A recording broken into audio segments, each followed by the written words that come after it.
Okay, அல்ஹம்துலில்லாஹ். நம்ம வந்து அடுத்த பார்ட் பார்க்கலாமா? நம்ம வந்து ஆல்ரெடி இந்த இதுவரையும் பார்த்தோம் இல்லையா? இப்போ இன்ஷா நம்ம வந்து இன்னைக்கு இதுலேருந்து பார்க்க ஆரம்பிச்சிடலாம். நம்ம வந்து ஷார்ட்ஸில் வந்து வீடியோ பார்த்தீங்கன்னா சின்னதாக தான் போட முடியும், ரொம்ப கம்மியாக தான் போட முடியும். ஏன்னா 1 நிமிஷம் மட்டும்தான் நமக்கு வந்து வீடியோ கொடுப்பாங்க, டைமிங் கொடுப்பாங்க, அதுக்கு மேலே கொடுக்க மாட்டாங்கனால தான் நம்ம என்ன செஞ்சுக்கிறோம்னா பிக் வீடியோவில் நம்ம வந்து நிறைய வீடியோஸ் போஸ்ட் பண்ணிகிட்டு இருக்கோம்.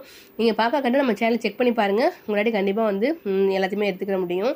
நம்ம ஆல்ரெடி எல்லாமே நடத்திக்கிட்டு தான் இருக்கோம் சரிங்களா? ஆரம்பித்து இதுவே நம்ம நடத்தியிருக்கோம். இப்போ நம்ம இன்றைக்கி வந்து இது பார்க்கலாமா?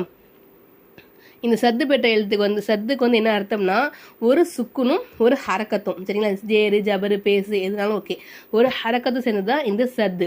ஓகேவா? அப்போ இது எப்படி உச்சரிக்கணும்னா ர இப் ரப்பு ப ரப்ப நா ரப்பனா இ இன் இன் ந நா இன்னனா அப்படின்னு உச்சரிக்கணும் சரிங்களா? ஃபு இஸ் ஃபுஸ் ஸ்வீ ல எத் ஃபுஸ் ஸ்வீலத். நாளைக்கு பார்க்கலாம் இன்ஷா அல்லாஹ்.